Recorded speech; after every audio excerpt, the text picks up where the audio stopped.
and welcome back to Football 301. I'm your host, Nate Tice. Great show for you today. We are continuing our division preview series with the AFC North today. Did the NFC North earlier this week. It's North week. The North remembers. I said the joke on an earlier take, and everyone wanted me to keep it because it's terrible. But we have a great show for you today. We got the Bengals, we got the Browns, we got the Steelers, we got the Ravens. I feel like the Ravens and the Steelers are always playing a night game. They're probably playing one this week, but that's always how I remember this division, how I grew up with it. Really, really fun units, really fun teams in this division. We're not doing any news to start the show. We're going to jump right into the previews, offense, defense, thing or player that makes or break the season, a breakout player, and then we're going to do a little win over under totals, which please don't stand on us or stick with us on that one, because the Vikings, I'm still hemming and hawing whether I'm over and under on the Vikings over under total for our NFC North preview. But to help me do the preview show, to help me get into this AFC North preview, first, my guy, Matt Harmon. How you doing today, Matt? Fourth show today? I don't even know at this point. We're just constantly on air, at least in this household. So, but you know what? I actually think the second show is usually better than the first. So, did one of the fantasy shows earlier. I think this one's going to be the best one of the day so far. Before we get to the third, fourth, fifth, sixth, or seventh, whatever we got later in the afternoon. But no, I'm excited to talk about this division. Not only are the Ravens and Steelers probably playing a night game right now as we speak, it's probably also like 18-16 or something. It truly does not matter, which is what I love about this division. I love about that rivalry. It doesn't matter how good the teams are, how good the offenses are. Those games always turn into somewhat of a slop fest, as evidenced by last year. Ravens have the best offense in the league. The Steelers were kind of cooking for a second with Russell Wilson and George Pickens going against neither of which is on the team right now, going against a secondary that was problematic. They still, both of them scored fewer than 20 points when they got together in like week 11 or something. I distinctly remember this because that is how great this division is. I'm very excited to break it down today.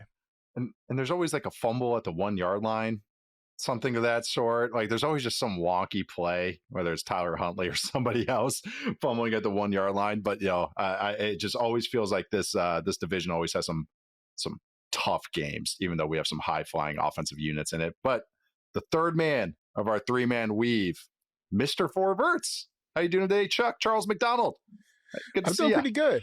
Doing pretty good. The bit about the Ravens and the Steelers always being slop reminded me of last year when they played in the first game. I think Derrick Henry had his first fumble and something like 400 something carries at that point. So this is the slop division, because he didn't have any fumbles in 2023 on 280 carries, and then he made it all the way up until their first game against the Steelers to have a fumble problem again too. So we're kind of dealing with dark magic here in the AFC North, and I think that even applies to the bottom dweller team, which we'll get to at some point. Although, they got a big story going on this week and this Friday. They somehow managed to pull it off. We'll get there. We'll get there. I'm not willing to do the cutout video yet. I'm just amazed. I'm amazed that the Stars have aligned here. It makes no sense. 2 hamstring injuries for the quarterbacks. Yeah, no, we'll talk about the Browns and their Friday night extravaganza against the Panthers. Plenty of that. Also, talking about the fields, you said it was like maybe mucky games in the AFC North. I always feel like the Steelers are playing on some horrid. I mean, I remember the punt that just stuck. I think it was against the Ravens too. Yeah. At Heinz Field. And it's because I think the stadium might be city owned. That might be Chicago. But it's like they just did not take care of the field. They resawed it and it rained, all this stuff, because they host the Whippeal Finals, Western PA region. I didn't realize this until I was coaching at Pitt. What a big deal the Whippeal Finals are, or the Whippeal playoffs, Western PA playoffs. Yeah, I know, Matt. I didn't know this at all either, but it's a big deal. It's a big deal in Western PA. So yeah, they host those at what used to be Heinz Field. I'm still going to call it Heinz Field the rest of my life. I feel like it should be Heinz Field for forever. It should just be one of those names like Ford Field or something like that. But anyways, AFC North, it's got a lot of fun teams in here, including, the Cincinnati Bengals, with their ferocious offense. I always mess it up because it's a different joke than mine, but the circus offense, whatever you want to call it, the comical offense. Joe Burrow remains quarterback there, featuring on the quarterback series on Netflix right now. Make sure you check that out. I finally watched an episode of it. It was okay. But also, Zach Taylor, still the head coach. This offense still has Jamar Chase, has T. Higgins, who are both paid now, with the agent getting all of that 10%. On top of an offensive line that we have Orlando Brown there. We have Amarius Mims at the tackle spots. Really just interesting offense. One I had as number 3 in my top 10 offenses. But Matt, we're going to start with you. When you're watching this Bengals offense, what are you focusing on? What do you expect out of them this year? Yeah, I mean, I expect great things from this offense. They were a top 5 offense for me, I think, as well. And yeah, I mean, they're fun to watch. We know the main characters. We know Jamar Chase. We know T. Higgins. We know Joe Burrow. I'm actually really interested if Chase Brown can continue to establish himself as like, you know, I mean, if those are the triplets, like, is he the fourth guy? You know, is he a mainstay really? Because in the back half of the season, he really became like a true workhorse back. Maybe people don't think about him in this way, but from week 10 on, Brown handled 74.3% of the Bengals rush attempts. That trailed only Jonathan Taylor. He was targeted 39 times. That trailed only Devon Achane in that span. Like, he was super active as a rusher and as a receiver. I always come back to this quote that Zach Taylor, because I was obligated, I was maybe forced by our colleague Jory Epstein to go and like be at Zach Taylor's presser at the combine, because she was like, I'm going to have all these notes on the Bengals wide receivers on this show that we did at the combine. So I was like, I guess I'll go try and fake being a professional and go stand at this presser too. That's but right. Something Zach Taylor, right, fake it till you make it, baby. Something Zach Taylor said there stood out to me, and it's like continued to stand out to me throughout the course of the offseason. He's like, well, we don't want to have Chase Brown be, you know, that type of guy. You know, we don't want to have him have these games where he's playing like 90% of the snaps or whatever. We want him to be like more effective on fewer touches. Well, actions speak louder than words, buddy. And they really didn't add very much to this backfield at all. Like, Samaje Perine is a glorified just snap eater. He's out there, but he never really touches the ball because he's good in pass pro, and like he's there to make sure that Joe Burrow doesn't get clobbered, and that's it. Taj Brooks is a 6th round pick that some people really like, but again, he's a 6th round pick. You're not necessarily assuming that guy's going to come in and threaten your starting running back. So again, like, Chase Brown was good last year in that role. He was effective, and they fed him a lot of touches, and it looks like right now they're setting him up to get a lot of work again. And I'm just wondering if this offense that already has an embarrassment of skill position players, even Mike Gesicki gave him useful moments last year, can Chase Brown continue to be like, no, I'm not like a role player here. I'm one of the mainstay guys. Yeah, Brown finished with 1,350 total yards last year, 11 touchdowns. That this offense is going to it's always going to chuck it.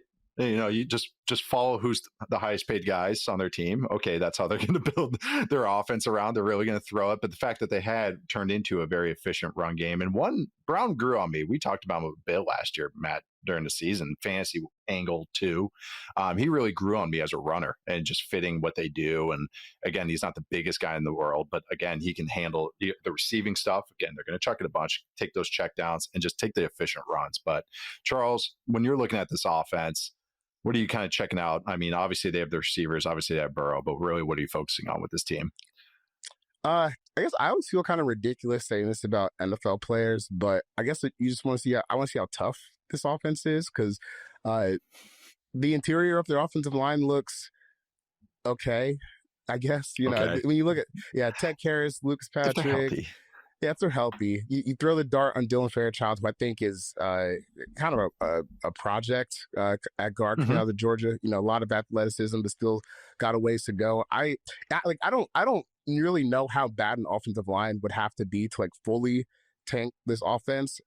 But I do think it's kind of interesting just to see how that group kind of plays out, because I think we're all on the same page. Amarius Mims, still nuclear upside, played some really, really good football last year. I thought when he was healthy.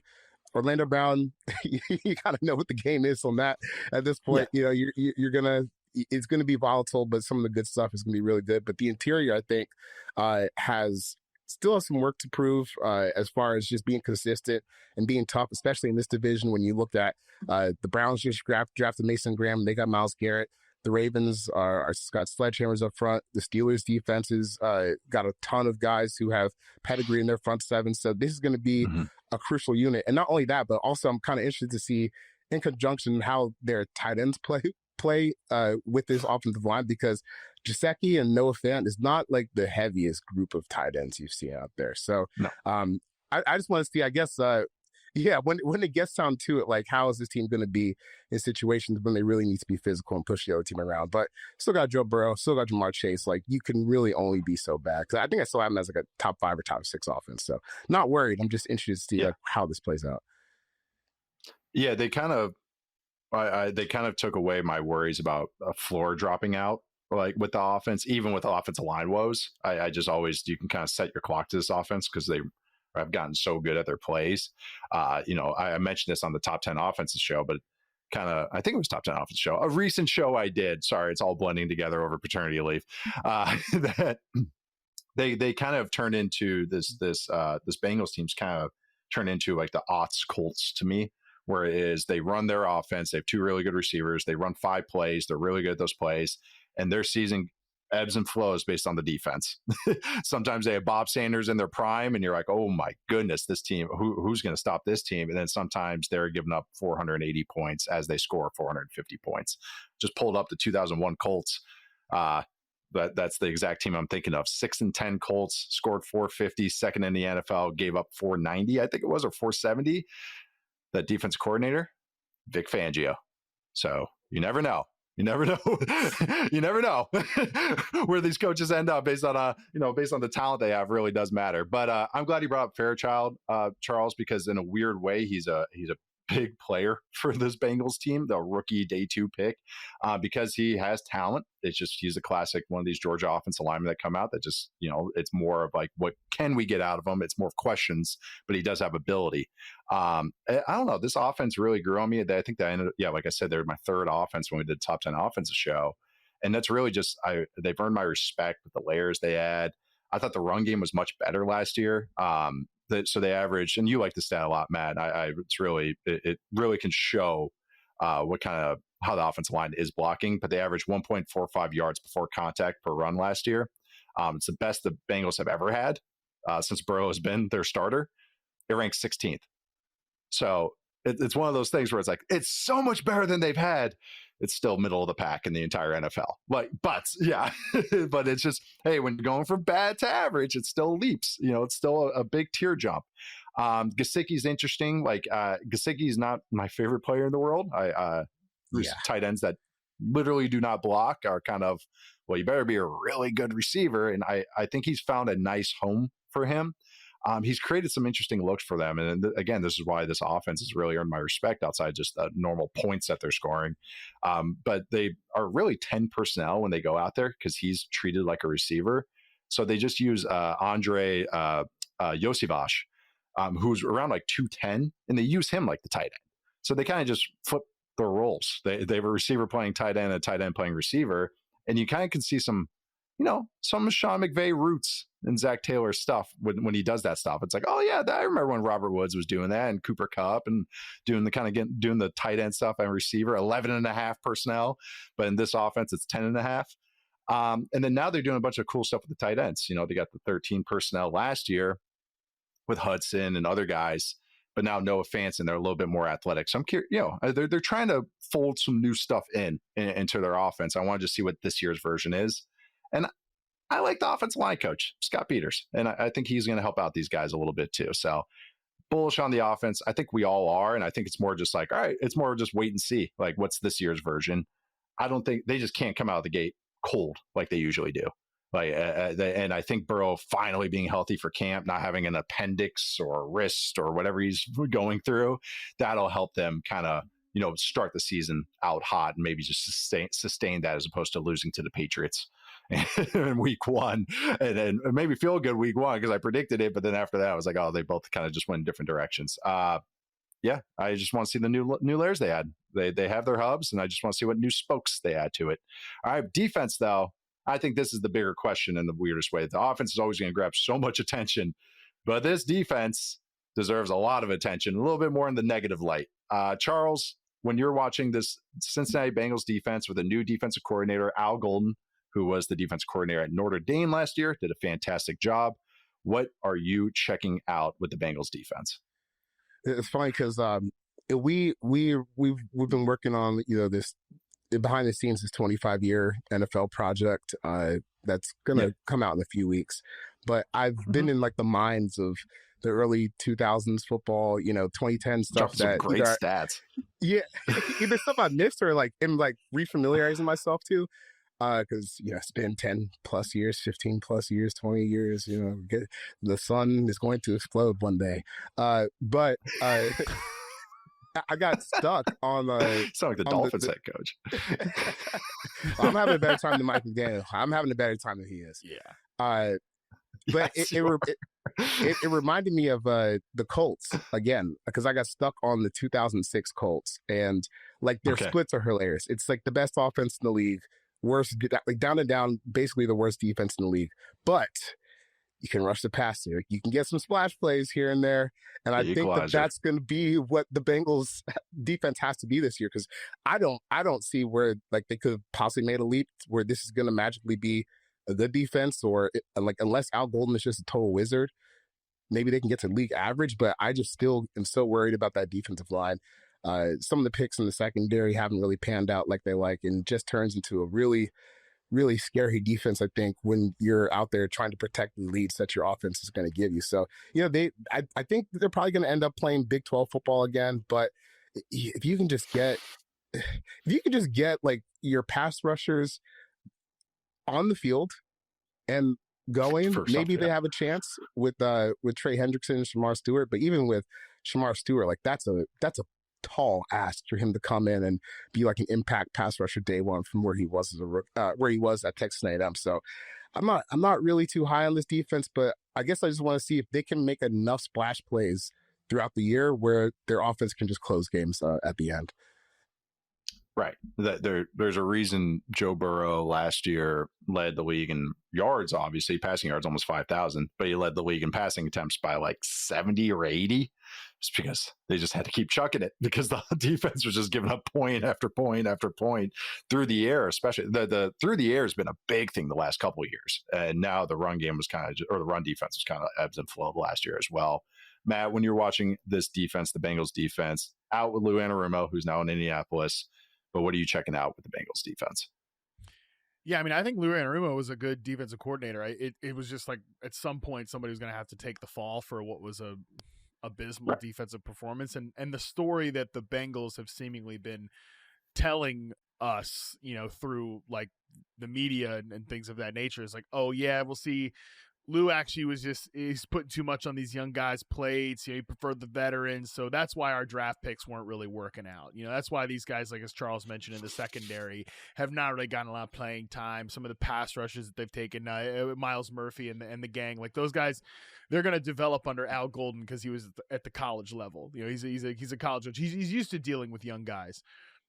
Well, okay, we'll see. We'll see about that because that is the story that they are telling. And I mean, there's just no way to know if that's going to be the reality of the situation until we actually see the games, right? And I mean, I'm certainly though, if that was the story I was pitching, the thing I wouldn't want to be doing is, not having my number one pass rusher, the one proven player here that is a needle mover, not involved in the proceeding. I would not want to have truly the one needle mover, and it's not even close.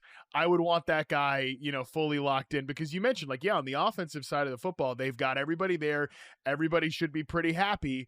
But then you've still got people asking Joe Burrow about, hey, well, like, how do you feel about the Trey Hendrickson thing? It's like, well, this is just kind of what happens, right?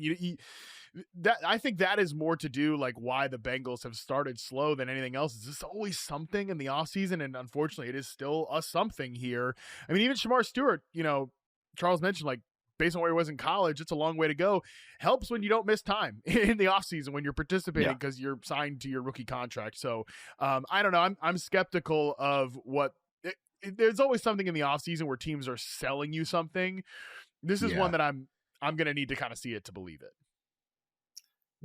Same. I respect Golden a lot. I mean, anyone that's watched any kind of football the last 10 plus years, you kind of are aware of Golden, even if you don't know his name. Oh, it's the guy that wears the suit. Totally.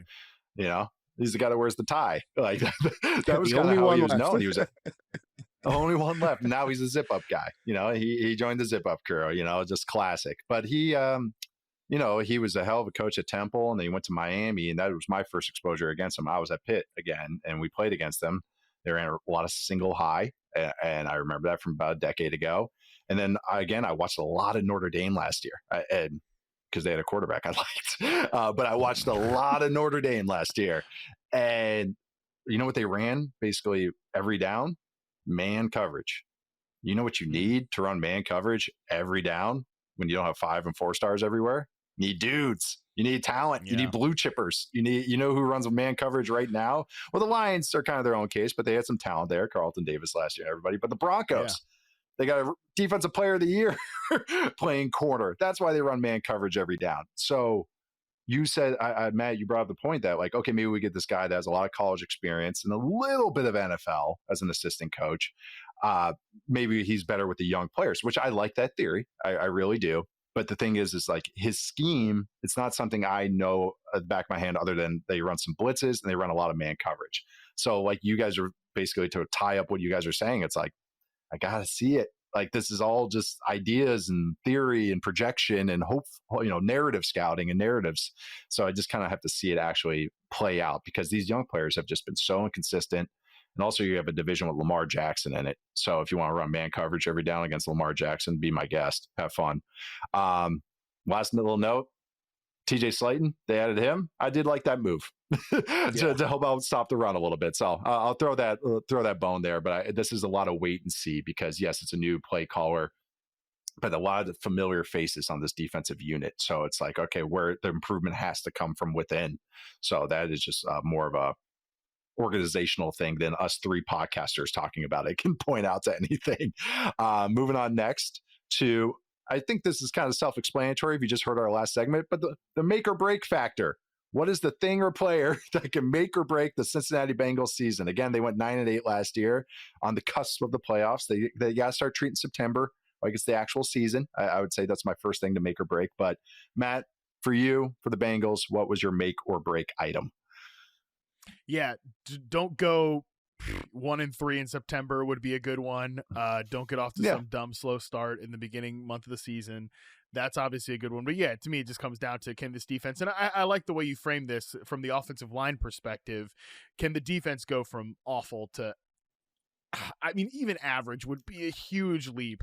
Can they go from awful to like opportunistic? See, I've always thought of this team as that's what Charles said, like, can this be like an opportunistic defense that makes some splash plays? See, you guys mentioned the Peyton Manning Colts. I've often thought about them as like the Drew Brees Saints, right? Where I don't need this defense to be an elite unit or anything like that. I need them to be like that one year where Greg Williams was, getting a bunch of turnovers and stuff like that. And like on the other side, the offense is still crushing it. That's what they need to be. So to me, if they can just again, yeah, right. Like, again, I'm not asking for this to be even a top 15 unit, like top 18. Like I said, average would be a big stretch to me. But if they can be the 22nd ranked defense and success rate or something like that, but they do have a higher EPA because they get sacks and turnovers and stuff like that, that would be a huge win. I think that's a great call. Charles, what about you? Make or break item for the Bengals this year? I'm going to group all of their rookie contract defenders into one bucket. If I'm counting right, since 2022, the Bengals have spent 8 top 100 picks on defense, including two on the defensive line, plus another second round pick and Chris Jenkins. There's a chance that none of those guys might start, on the defensive line, including Myles Murphy, Chris Jenkins Jr., and Shamar Stewart. We've talked about Shamar Stewart, got off to a slow start, didn't produce much last year, so I don't really know much you can expect. Chris Jenkins, you mentioned TJ Slayton.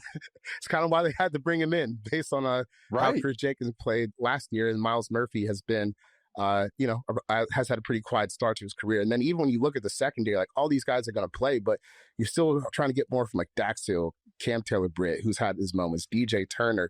I mean, they really have invested a lot into this defense, and it hasn't really turned out for them. So maybe a defensive coordinator change is what they need, but this still kind of looks like what happened to Lou Anarumo, where slowly the guys who were good on that defense, they phase out and they go to other teams, like Jesse Bates and DJ Reader, off to new teams. You draft guys to replace them, they aren't very good, and then all of a sudden you just have defense with no talent, and then there's no defensive coordinator in the world that can figure that out. So it's imperative that those guys really take a step forward this year.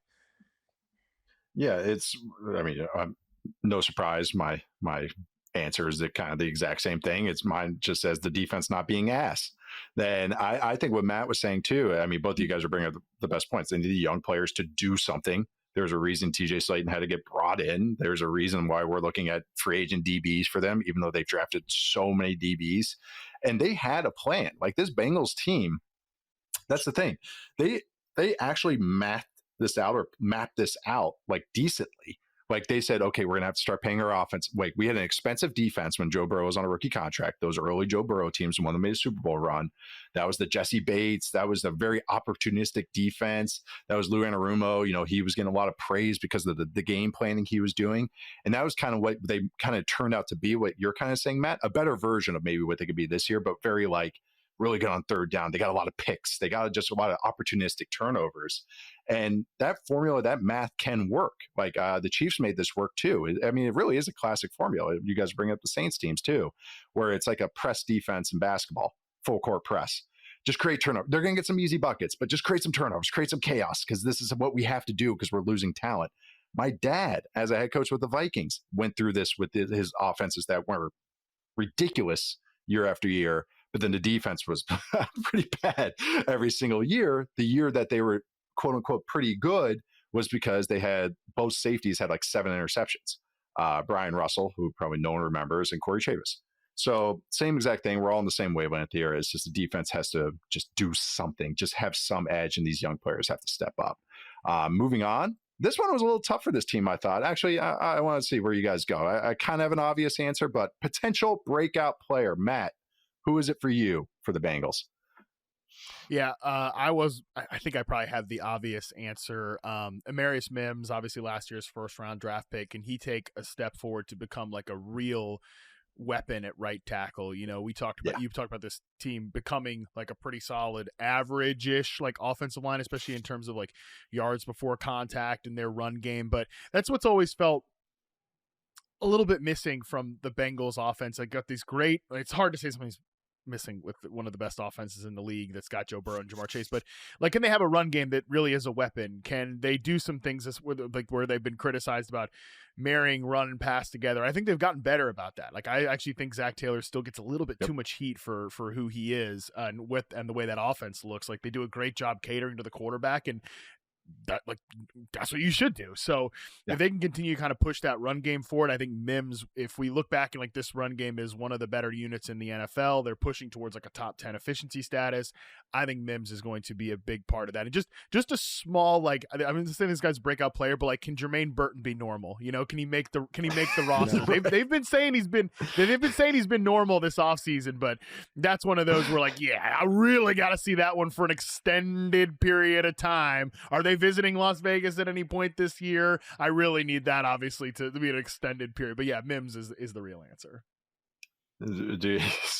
Does somebody have a GPS on them during their Thursday night game weekend when they have the mini buy? Just make sure where he goes that weekend. Any of that? Probably the casino right next to the stadium, wearing Bengals. Raiders not on the schedule, so no Vegas games. No Vegas. Is Miami on the schedule?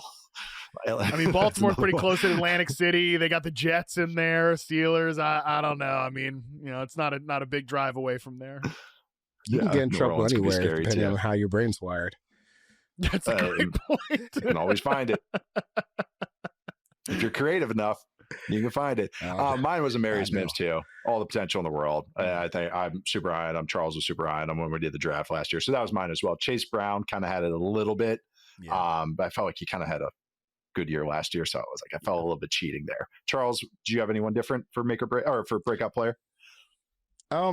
Yeah, I don't know if I really expect this guy to have a breakout season, but I think he's going to be important. That's Demetrius Knight, the linebacker they drafted out of South Carolina this year. He's 25 years old.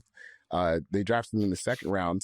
I mean, he's got speed, right? Like, he's got some speed. He's got a little size. Obviously, probably a little concerned at how long it took him to break out in college. But again, he's another one of those guys where if they're going to have a chance on defense this year, you at least need him to use that speed and use some of that range to make some splash plays, get the ball back to the offense, you know, cut some drive shorts with TFLs while, you know, you still try to figure out the rest of the game. So I'm going to go with Demetrius Knight because someone's got to hit, right?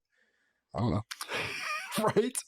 And their linebackers were one of these guys, has to hit any day pretty now. iffy last year. Yeah, any day now. Yeah, the linebackers are pretty iffy last year too. So yeah, they need him to step up. No, that's a good one. Thank you for throwing a defensive player out there because I was like, we'll see. Ask me in 6 weeks, and we'll see. Their over under win total is at 9.5 on Bet MGM. Matt, over under 9.5 for the Bengals. God, that's like a perfect line. Like 8.5. They're pretty good at it. Easily want to go over. They're pretty good at this thing. I'll go over. I actually think they win 10 games this year. All right, Charles. I think I'll go over to 10, just because I think the offense is still going to be really good. And that can get you through a regular season at least. Man, I'm going to go under, be the bad guy here, but under in a way that's like 9 and 8, 8 and 9, not like a total blow-up season. Yeah. It's just, I feel like we're going to see last year again. Like, you know what I mean? Like, I feel like 9 and 8, awesome offense, barely missed, maybe make the playoffs at 9 and 8, who knows? But just awesome offense, defense, bottom 10, and we kind of like are doing the same thing. Okay, who they got this year, or who can they add this year? But all right, we're going to take our first break, and then we're going to move on with our preview of the Cleveland Browns. See you guys in a sec. All right, we are back, and now it's time to preview the Cleveland Browns, who went 3-14 in 2024. Retain a lot of their staff. Tommy Rees, offensive coordinator now. They also, Jim Schwartz, still a defensive coordinator. Kind of had the Jim Schwartz year 2 drop-off that we usually see when he's defensive coordinator. Kevin Stefanski, still head coach. They have some quarterback interest. So let's start there. Cleveland Browns. Charles, we'll start with you. I think you're right about this week. What are you focusing on with the Cleveland Browns offense this year? You're writing about this? What do you think? Of course I am. You just had a bone whole marrow. tirade like some marrow 4 to pick episodes at. ago about this. I know. Is this Article 7? At least the check's clear. At least the check's Yeah, clear. I just paid rent a few days ago, so I got to write that Shador column, you know. What am I focusing on offense this year for the Cleveland Browns? I want to see if all 5 quarterbacks play. Let's get Tyler Huntley in there. Let's roster 5 quarterbacks to have all of them play this season. Dude, I don't know. I don't know, because I looked at this for a little bit before the show. I was like, hopefully I'm watching the back of my eyelids when this team was on offense, because I don't see really any place that has a whole lot of intrigue here. So I guess where I settled on was I'm interested to see their 12 personnel packages with Njoku and Harold Spann. There you go. Yeah, there you go. Now, because remind the people who you compared Harold Fannin to, who they drafted on day 2 this year, tight end from Bowling Green. Who'd you compare him to? Strictly on the field, Aaron Hernandez. They used pretty similar in college. They have really similar measurables. It really was. Yeah, so this could be a solid little tight end room on a completely unwatchable offense this year. Because even the one part that, if things have gone smoothly this offseason, that you could say, oh, maybe this is interesting, is Quinshon Judkins, but he got popped for the domestic violence case.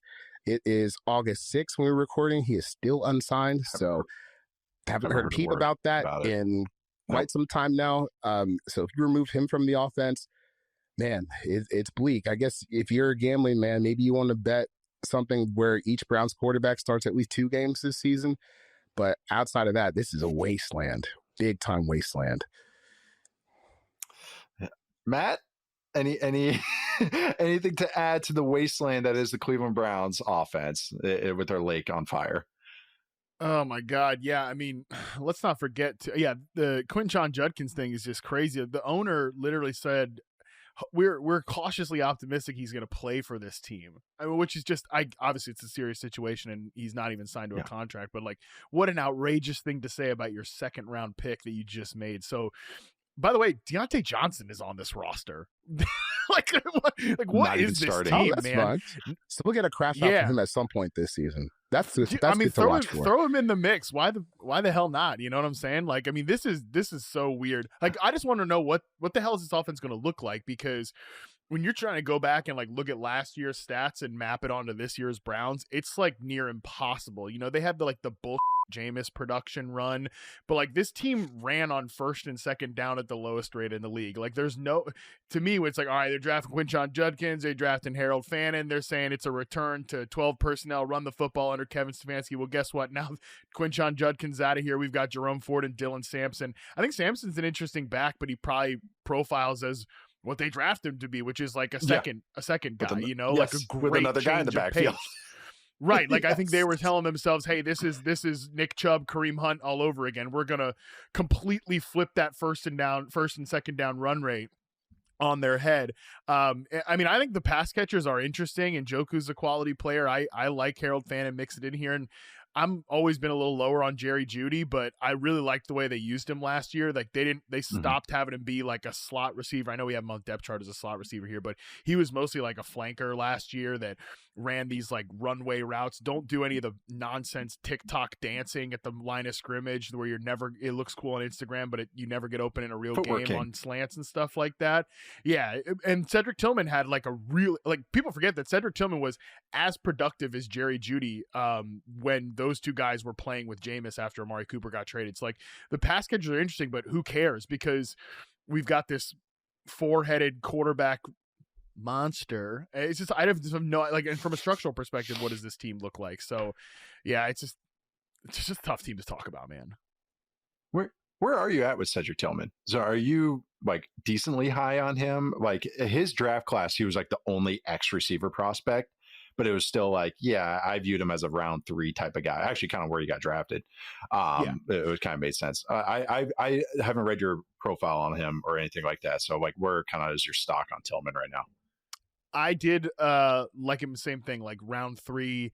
I preferred him to Jalen Hyatt among those Tennessee receivers, but he was one of these guys that only lined up on one side of the field, you know, which those guys, it's a red flag if they ever make it. And if they are going to make it, it's going to take them a minute to ramp up, which makes sense why he had a complete redshirt rookie year. But he showed again in that little stretch of the season. It's funny because before Amari Cooper got traded, he was like kind of playing as a slot and like almost close to the tight end type player. Like he was really close to the line of scrimmage there, but really close to the offensive line there. But then when Cooper got out, they moved him into X and he played pretty well. Like he had about a 70% success rate versus man coverage and reception perception. Like I'm not saying he's like a Nico Collins type player, but it was some of the same little like indicators that Collins showed on a really, really, really bad Texans offense. Like you kind of have to watch this guy play, but he reminds me actually more of like a Cortland Sutton type. So I think again, this is what I'm saying. I think he's a nice starting X receiver that I'd like to see grow, and unfortunately didn't get his momentum to continue last year because of concussions. And I think he allows Jerry Jeudy to play off the line of scrimmage and move around, which I like that usage for him. So it's a quietly like a nice receiving duo, and David Njoku there. It's just, I think Flacco, you know, with Tillman, those like posts and digs, which he ran pretty well last year, he makes sense. It's just how long are they going to keep Joe Flacco on the field? Right. Yeah. I know, because like I said, I viewed him as kind of like a solid prospect, and then when I watched him last year, I was like, okay, you can stick. Like you just said, he profiles as a starter, and it's like no, I always bring up the same guy, the Gallup tier, the Michael Gallup type of X, you know, but it could be a top 3 guy in your passing attack, or a legit passing attack too. So yeah, I was curious. I haven't really talked with you much about Cedric Tillman, but I thought he did some nice things. I know he battled concussions last year as well. For me with this offense though, yeah, the quarterback's how it shakes out. I just want you to know this is not on BetMGM, but somewhere else. But the current odds to be the starting quarterback, in case anyone thinks, you know, something wonky's happening here, and who is starting on Friday night is Shedeur Sanders. But the odds right now to be the week 1 starter, Joe Flacco, -265. That's pretty heavy favorite there. Kenny Pickett, +400. Dylan Gabriel, their 3rd round pick, +680. Shedeur Sanders, +2,500. That's 25-1. So he's starting Friday because they have not 1, but 2 quarterbacks with hamstring injuries in training camp. I have never even seen 1 quarterback with a hamstring injury in training camp. Rarely see that. And they have 2. How much scrambling and bailing from the pocket has Kenny Pickett and Dylan Gabriel been doing during training camp? And then Shedeur has a sore shoulder. They have 4 QBs on the roster. Most NFL teams have 3 QBs on the roster, and then they have like a coach be the 4th guy. AK, that's why I was with the Raiders, or somebody else to just throw those extra throws. They have 4 guys, and they have had a guy with a sore shoulder and 2 guys with sore hamstrings. I've never seen anything like that. So it's just like, what are you, Cleveland? Really, the O-line to me, can you guys be a strength again? And this is something that we're going to talk about more in the offseason. I'll bring it up again, but the Browns offensive line might get blown up after this year because of contracts or just really reshuffled, which is scary because I think no matter what, they're going to have a young quarterback starting for them next year. They're probably cheering against the Jaguars. That's probably the Browns' number one thing this year is cheering against the Jaguars. So that pick so it goes up there too, and they got a couple live ones in the top 10, and then they can do some damage. But man, it's just I'm with you guys. It's kind of a shrug of the shoulders. All right, what are you? That's really where I'm at more than anything, because I think even for them this year, they're kind of white flagging it on offense, and hopefully we get some good signs from some of our young guys, and then moving on to next year to 2026. Defensively, always got some juice, Jim Schwartz, defensive coordinator, still got some good defenders, Myles Garrett, Denzel Ward. But Matt, Brown's defense, what are you checking out? What are you focusing on this year? Because at least this unit's had some credibility in recent times, even though they had a drop off last year. Yeah, I'd like to see what Carson Schwessinger brings to this team. They're obviously really excited about him. They took him at the top of the second round there, fully guaranteed contract with all of that. But yeah, I think it's a really interesting pick there to throw in the middle, because I do think sometimes watching this team, the perimeter coverage is good, and obviously now Martin Emerson's out for the year. It's just another thing that's tough. But I do think that felt like, going back and watching the Browns defense, that middle of the field coverage felt a little lacking. So can he be somebody that, again, I'm not asking him to be prime Luke Kuechly as a coverage linebacker, but just clog up some holes there in the middle, because that, again, did feel like the issue with some of their pass coverage last year, which is always going to be the case with the Jim Schwartz, kind of man coverage heavy defense. Man coverage and invert stuff. Again, there's some voids always for the quarterback to exploit against Schwartz. It's just that, one, can you block? So the quarterback can find them, and then the quarterback has to find it.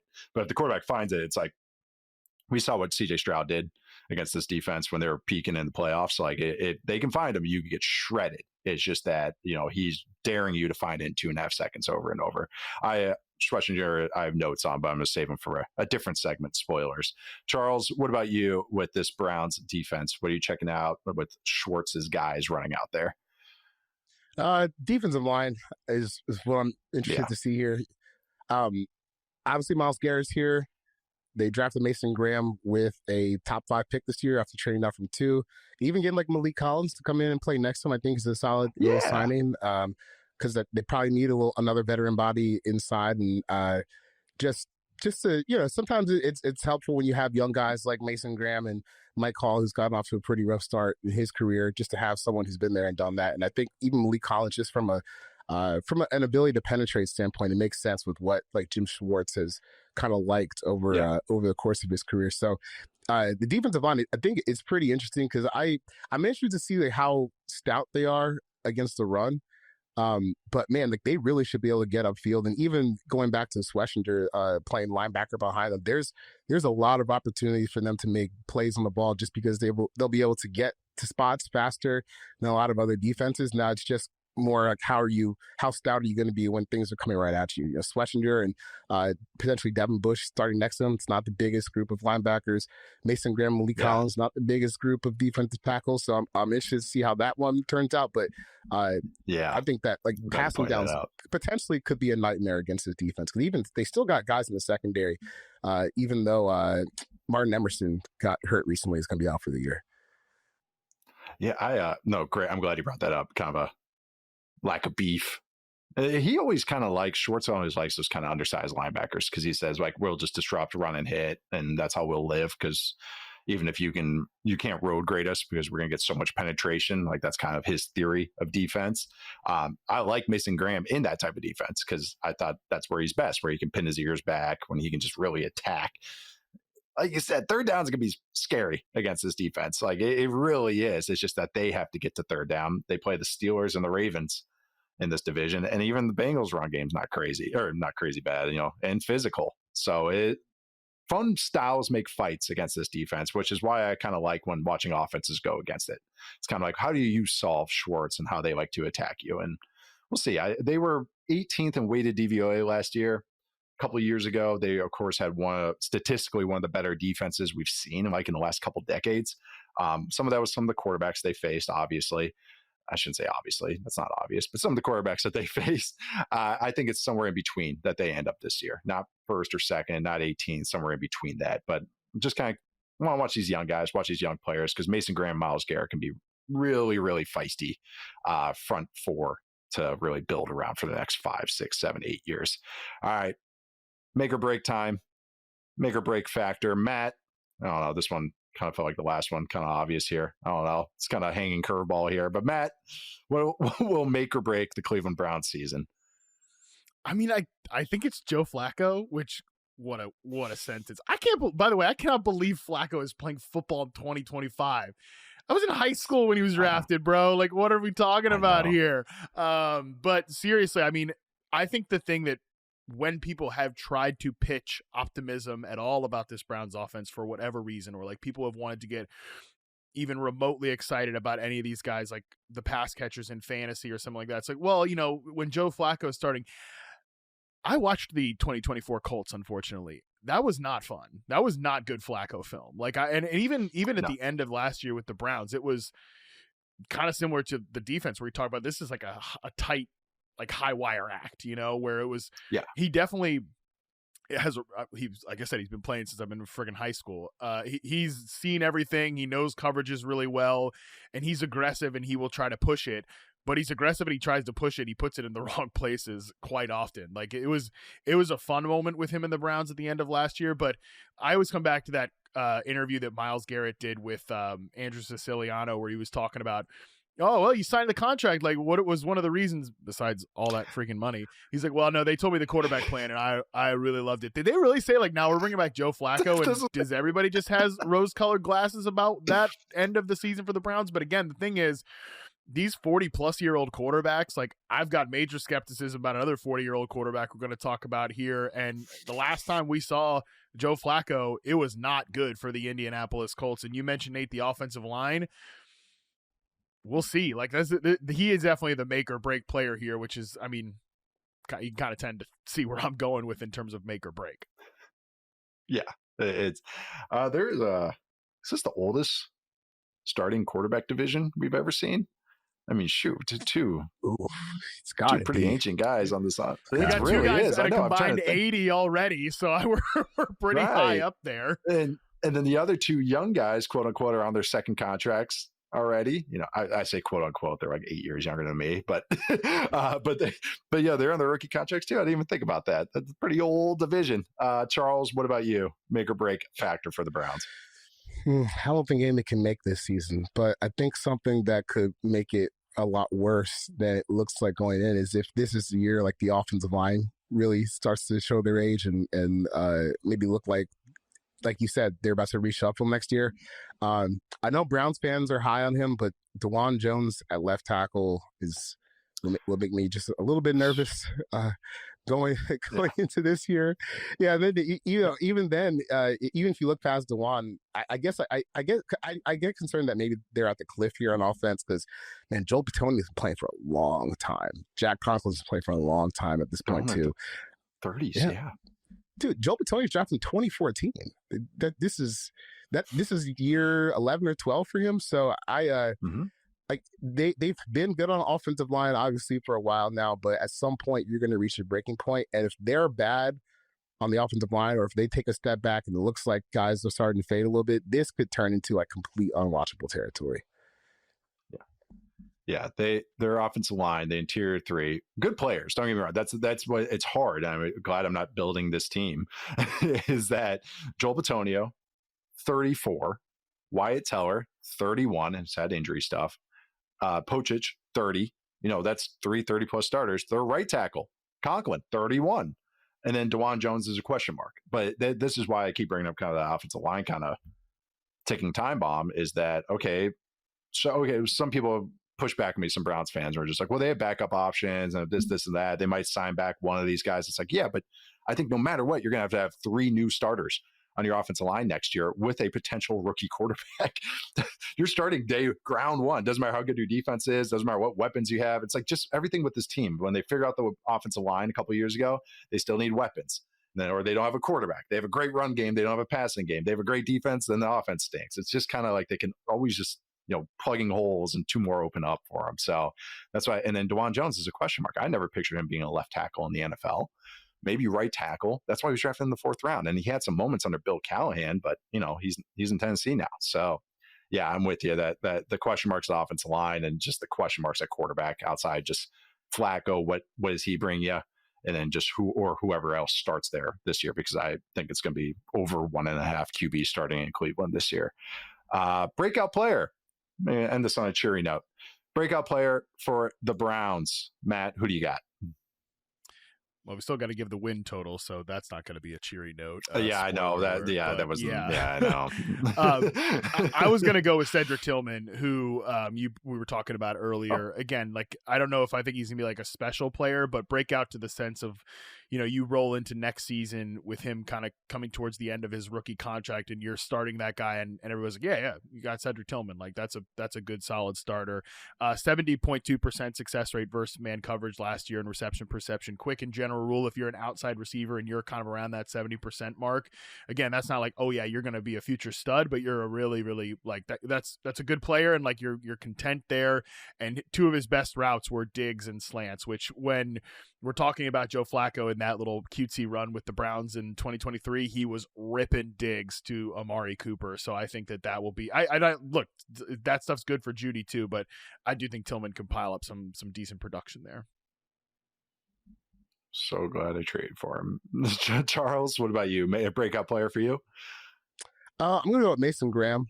This is just, anytime you can play next to someone as good as Myles Garrett, I think you have an opportunity to break out if you have some talent. Like even though Myles Garrett's an edge defender, like he's one of those guys where he generates so much attention that it can benefit your defensive tackles too. And if Mason Garrett has the skills that I think we believe he does from evaluating from the draft, and this could be a year for at least a lot of good looks from him from a blocking perspective.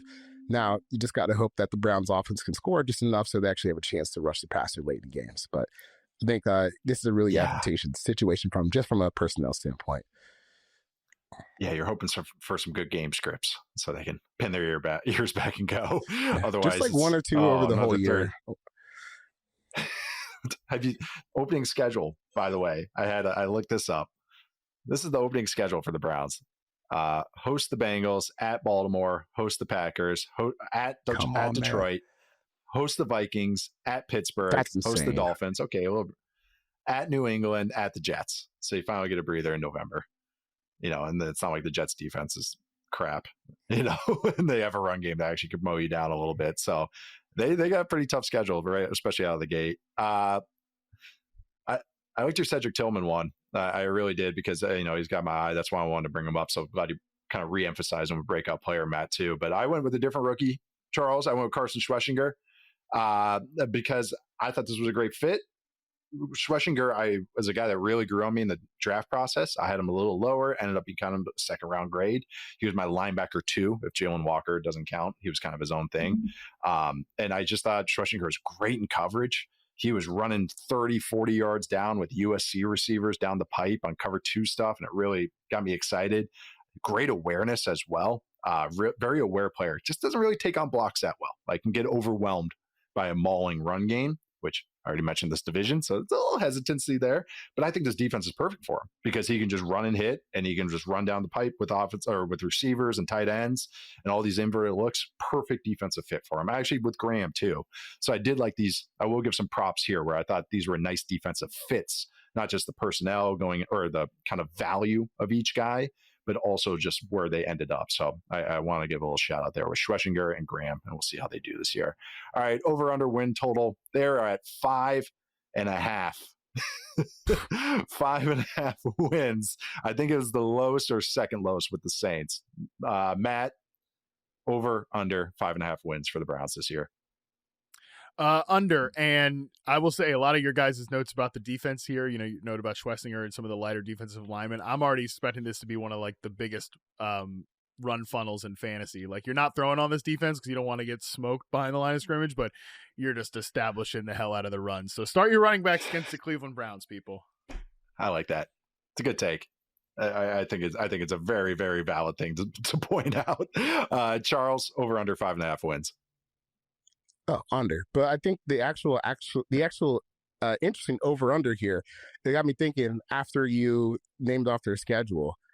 Let's take that same number, 5.5, but make the question, what week did the Cleveland Browns defense quit for this season? Week 5.5. The Commanders game is when they quit last year. Yeah. So what week was that? Well, they kind of unquit, sort of. They unquit a little bit, but Cincinnati, Baltimore, Green Bay, Detroit, Minnesota, Pittsburgh. Pittsburgh's your 6th game. So if you set it in between that Minnesota and Pittsburgh game, after you've already played Detroit, Green Bay, Baltimore, Cincinnati, do the Browns show up week 6 at Pittsburgh? Yeah, Minnesota's an international game too, right? Or it's a not like 9:30 a.m. There. So I mean, they're quitting there. Cross over the pond flight. Yeah, that's the quit. And I think they have like a brutal back-to-back there too. Like they don't get a rest when they come off of that. No. I got to check. But week 5 is when they played the Commanders last year. And I vividly remember that game because the defense was playing their ass off in the first half. And Deshaun Watson was actively sabotaging. They couldn't do anything on offense. They actually couldn't. I think his numbers were some of the worst of any starter you'll ever see. But yeah, no, I think when they go to Europe, that might be when they break. I'm also going under 5.5 wins. All the points that we laid out. It was week 5 is when they go to Europe this year. Yeah, so they go at Detroit, then they play in London, I think, or Ireland, one of the two, UK or UK adjacent countries, like Ireland or the UK. Sorry, UK. Yeah, so they go at Detroit, then they play in Europe, and then they go back to the United States and play at Pittsburgh. They go road, Europe, road. And then they play, and then they host. When's their bye week? Oh, they're for sure quitting by then. So yeah, that's brutal. That's so brutal. All right, well, the NFL said we don't give a damn about the Cleveland Browns this year. Go die. My God, I didn't even realize that. I knew it was something weird, but I didn't realize it was that harsh. Road game London or road game Europe. Road game. That's ridiculous. All right, we're gonna move on to our next team. The defending AFC North champions. That is the Baltimore Ravens, who went 12-5 last year, with Lamar Jackson having one of his best seasons ever. Wow, two-time Super Bowl, two-time MVP winner. Probably most complete he ever played was last year. Derrick Henry came in, stampeded on everybody. We had them all as a top 2 offense. Matt had them as their number 1 offense in the NFL on our top 10 offensive show. Matt, what are you focusing on with the Baltimore Ravens and this kind of juggernaut offense that I'm actually still pretty high on as I kind of did this process? We are top 2 offense. Yeah, that's pretty high. Yeah, I'm interested in just like the overall continuity of the unit, right? They're only really sprinkling in like DeAndre Hopkins as the 3rd receiver. I thought it was funny. Todd Monken from training camp this week said, having DeAndre Hopkins here makes me want to kind of play a little bit more. We might play a little bit more 11 personnel, but I also view Charlie Kolar as a starter. So can't really have it both ways there. Charlie Kolar would be their second tight end opening the season because Isaiah Likely's probably going to miss some time. So. Yeah, I mean, that's one of the reasons I had them as a number 1 ranked offense is just the overall continuity and like a sprinkling of DeAndre Hopkins. Do they get one of the other kind of backup running backs a little bit more involved? Because Derrick Henry, I mean, we're all just penciling him in to like beat Father Time again because he just continues to be the guy that beats Father Time. But it is undefeated in the end. There will be a drop. And I mean, I think he could decline from what he was last year and still be like one of the best running backs in the NFL because he was just like outrageously explosive last year. So yeah, I mean, just little minor tweaks interior of the offensive line, right? They lose Patrick McCarry, Roger Rosengarten in his 2nd season at right tackle. It's just like the little things here. Like this is honestly, and frankly, on both sides of the ball, this is true, right? It's just that can a couple of little things here or there make the difference in big games because like who really cares what this offense does in September and October? We really care about what they're doing in January. That's really it. Yeah, it's not more the regular season questions. It's the January questions and January answers that we want to see. Charles, how about yourself? What are you focusing on with this Baltimore Ravens offense that you had ranked so highly? Man, I guess I just want to see what the next step of like their offensive cohesion looks like, because I think I was pretty low in the offensive line last year. They overperformed. Then you got Lamar Jackson, Derrick Henry behind one of the best rushing offenses that we've seen in NFL history. So I think just based on what they did last year, like I look at this offensive line, I'm just like, oh, you could definitely improve some of the personnel up here. I think especially on the interior, but it's gonna be good enough as long as Lamar and Derrick Henry are healthy. Now it's just I want to see the expansion of the passing game, and specifically, I guess, Rashad Bateman and how he continues to develop, because they keep extending him. I think if you're a more casual fan of the NFL, you might be a little surprised at why the Ravens keep, adding years onto his contract. Not us, damn it. Right. Not us. Not football 301. Not football 301. Not us. That's right. Yeah, he's a really talented guy, really explosive guy. And I went back. Hell yeah, Charles. Really is. And I went back and I watched just some of Lamar's deep throws and just general throws in general to Rashad Bateman last year. And man, like Rashad helped him sometimes as much as Lamar helped Rashad. Like this is a really, really good duo when they got going. So let's just hope that like he can stay on the field and stay a part of the passing game, because it's really easy to see why they keep bringing him back and why they want him here for the long term. It's a really talented dude, and maybe he can be their number one receiver that they've really, really been searching for. Let's go. I wasn't going to bring him up first. I was going to let somebody else do I wasn't either. I thought Matt would break the seal. So, yeah, the Rashad Bateman seal. Yeah. And honestly, even Matt's point, they brought in DeAndre Hopkins. It's like, I didn't like DeAndre Hopkins for the Chiefs, because they had no team speed. But for the Ravens, they have the speed at receiver. So Hopkins being a big burly guy for him and not running past 8 yards, I'm actually fine with that. Like, because I think that's what this offense needs. They kind of need that big ball winner, and he's the 3, essentially in this offense. Kind of a little bit split everywhere.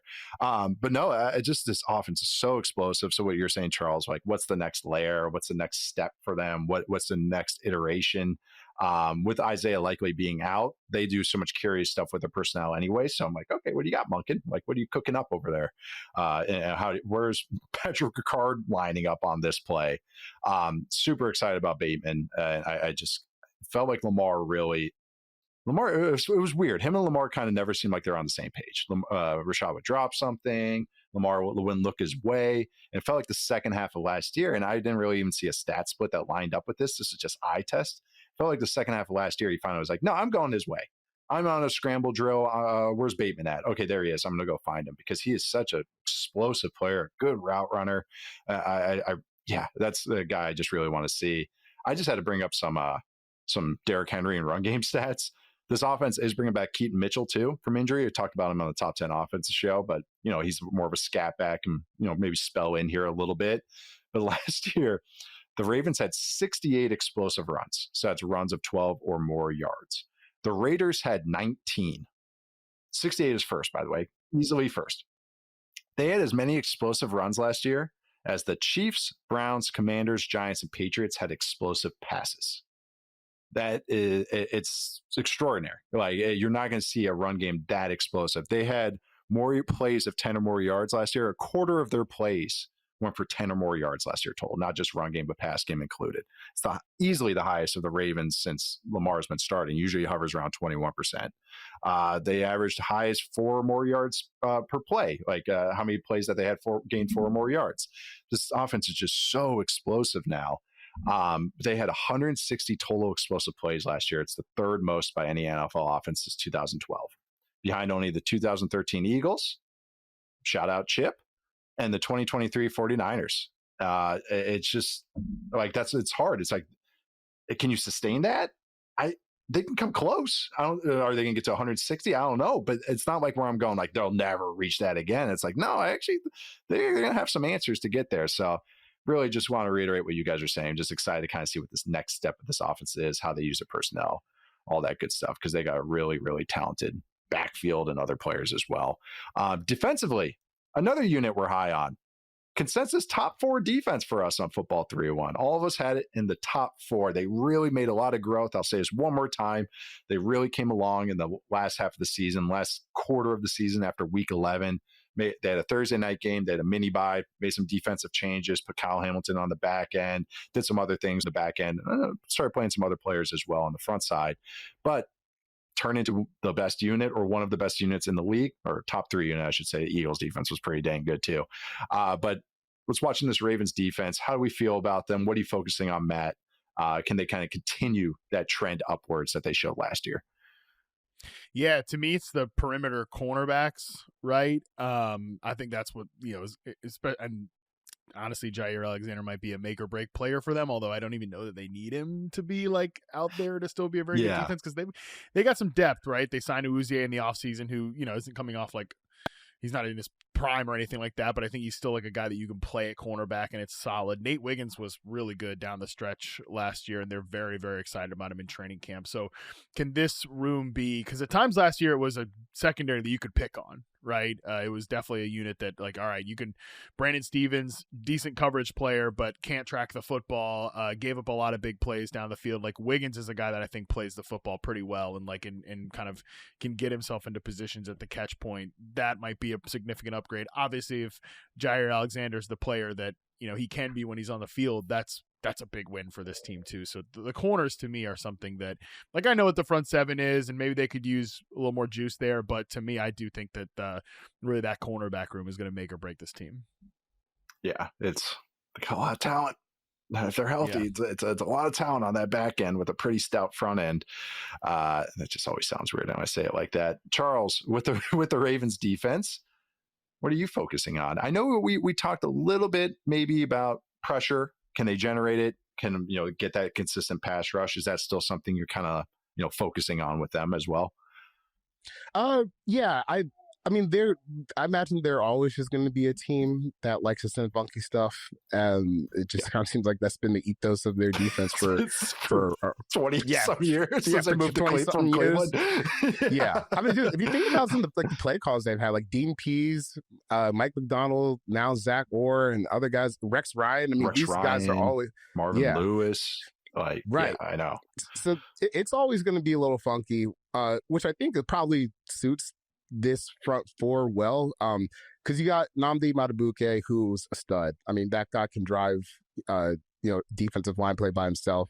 Adopte Owe has really developed into being like a nice complementary player. I think he had 10 sacks last season. So like, he's coming into his own as one of those guys where he's just so fast that if things get muddied up, he's usually there to finish the play. They still need to, I think, to work on just like winning some one-on-one matchups a little bit more. But as long as those guys can get up the field, like, this defense is going to be sick. Like, I don't even think you need Jair Alexander to play the whole season. If you can just get a hit on Malachi Starks, and you can have maybe one of the better safety tandems in the league right away, I mean, that defense is going to be, the secondary is going to be locked down. Roquan Smith played better towards the back end of last season. You got a star defensive tackle, some cleanup guys up front. Even Travis Jones is another solid defensive tackle that they have that's really developed over the last few years. So, I mean, every level of this defense, there's like legitimate stars. But like Matt said, like, that secondary, that could be like a really, really special unit if all those guys hit like they're supposed to. Especially how they're kind of using him too. Like, at the end of last year, speaking of Dean Pease, he's on the staff as well. And you just see that's why the Starks draft pick is so, like, I think why we won't all stop shutting up about it, because it's like, yeah, of course the Ravens take him. It's perfect. Like, it couldn't be a better fit for what I think they want to do and how he fits in, because they do so much funky stuff. And then you got him, Kyle Hamilton, and Marlon Humphrey. All of them can play the slot, and all of them can kind of invert. And so when I say invert, that's essentially the safety is coming to do what a corner does, and the corner is doing what a safety does. That's when I say invert, that's what I mean. You need safeties that are very aware and very can be in uncomfortable spots, because you're kind of put on an island when you have to do these things. So you need a guy that's very aware, and you need corners with ball skills, because you're going to get a lot of opportunities here. But that's why I'm glad you brought up the Nate Wiggins, but Jair Alexander could be that as well. And the back end of a defense, the back five is much like an offensive line. It really helps to have versatility. It's just not a lot of guys have that. I keep bringing up 3 guys can play the slot, but say Jair Alexander plays 12 games and gets hurt. for a month. All right, we can put Marlon Humphrey outside, and we can put Starks or Hamilton into the slot, and now they can go to a backup. They can pick and choose who the backup is that they want to play, who can do the most of the backups that we have. That's really nice to have when you have that just a little bit of versatility. But yeah, just what you guys saying. This is a defense that from week 11 onwards, when they shifted their defenders around, was first in EPA per play, first in passing success rate, first in EPA per pass allowed. Their run defense was the best run defense in the NFL last year throughout the entire season, not even after the week 11 shift. They were first in explosive runs allowed, 5% explosive runs allowed. I meant to look this up, like historically where that stands, but you rarely see that. Like that is like you have Vita Vea playing all four spots, playing for you when you're defending the run. First in rushing suplex rate. But again, they just got a lot of answers. I want to see, hopefully, like Charles said, maybe they can win some more one-on-ones up front. Owe keeps improving. They still got Matabike. They added Mike Green out of Marshall in the second round. He has the off-field stuff, but he's got some real juice. I had him as a top 15 talent in this draft class because he's just a real, even if he ends up just being a designated pass rusher, that's exactly what this defense needs. They need a guy that can just pull the bow back and let the arrow fly and just get after that quarterback. So, that's really what I'm focused on. Is like, can they just keep that trend going and how they use the back end of the defense? And I think it's going to be good things from this Ravens defense. It's one high on the entire team. All right, Matt, what is the thing that will make or break this season for the Ravens in your eyes? I think Roquan Smith's status, because this was something last year, early on in the year, especially when they were giving up a lot of passing production before they made the whole defensive switch around that you talked about. Again, I think the perimeter coverage was not great, but one of the bigger issues was teams could just run crossing routes over and over again on those linebackers. So I think Roquan can, even if he doesn't get back to the tippy top of his play and he's just kind of the guy that he was last year, I think that's probably still okay for this to be one of the best defenses in the league. But what we can't have is that was actually the first sign of the slip, and then the next season we're really in a bad place here. So he's definitely someone I think to consider there. That's a great one. You could probably track their passing defense stats based on his weight throughout the season. Really good. Probably can't filter that in true media. He kind of played himself into shape last year, and then all of a sudden the passing defense got a little better. No, that's a great call because the Chiefs worked his ass out in week one. I'll tell you that, chasing Rashee Rice all around the place. So I don't know. Maybe he was one of the part of the condition. When targeted, Darius Washington, who played safety for him, Brandon Stevens, their other corner, and Roquan Smith were they had the worst coverage metrics. Those have some noise, but it's one of those where the eye test matches the metrics completely. Those were the three worst defenders in coverage last year for them. So, no, it's a great call that he matters a lot because he's the literal middle of the defense. Charles, what about you? What's your make or break factor for the Ravens? I was going to take Roquan, I guess Trenton Simpson, as well. His running mate there at linebacker.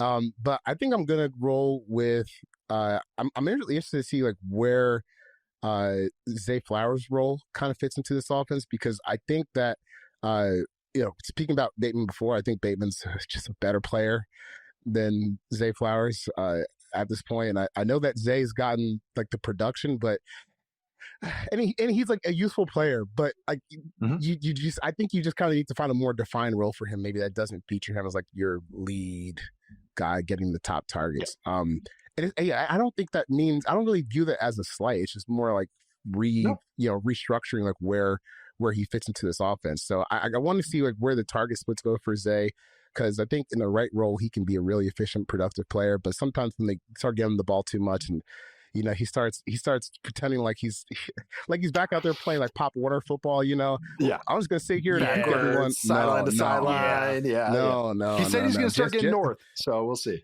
I mean, he better, because look, the thing that people, I feel the thing that a lot of guys learn about the NFL, just because you're the smallest guy in the field does not mean you are the fastest guy in the field. So this is that would be a big improvement for Zay's game. And man, just stop the dancing, get north, and then funnel more targets to Rashad Bateman. That's what I want to see from the passing game. I like that. One of my favorite clips, and it's just for me, is years ago when Jalen Ramsey was still with the Rams. They're playing the Ravens. Hollywood Brown catches a crosser, and Jalen Ramsey just runs them down on the crosser. and it honestly looked like a hawk, hawking down like a little sparrow. Like it was just, and it's one of those that so what mean. you're saying. That's what it looked like. I think that's actually what I tweeted too.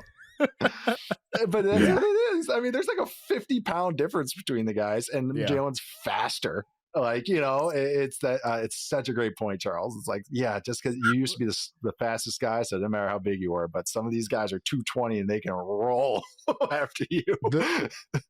The one that always pops into my mind as far as guys like in his sphere was watching Tavon Austin at West Virginia, and then watching him when he got drafted. I'm like, oh, this doesn't translate at all.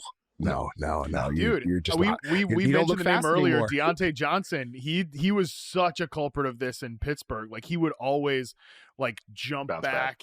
And he always bounce back. He always never get north. And he's not even nearly the athlete that like these guys are. And by the way, I actually compared Flowers to like a more explosive Deontay Johnson as a prospect because of some of those mistakes. So it's like, perfect. He's got to iron some of this out. It's the exact style. Good player, though. And then you see like Malik Neighbors do it, and then you're like, yeah, keep doing that. Yeah, you can do it. Do whatever you want, bro. Tyreek Hill does it. Yeah. You're good. You got it. You're fast enough. No, my make or break item, it was just the pass rush. I just want to see a little bit more juice. And it's not really make or break. Like they were 20th last year in pass rush or pressure rate.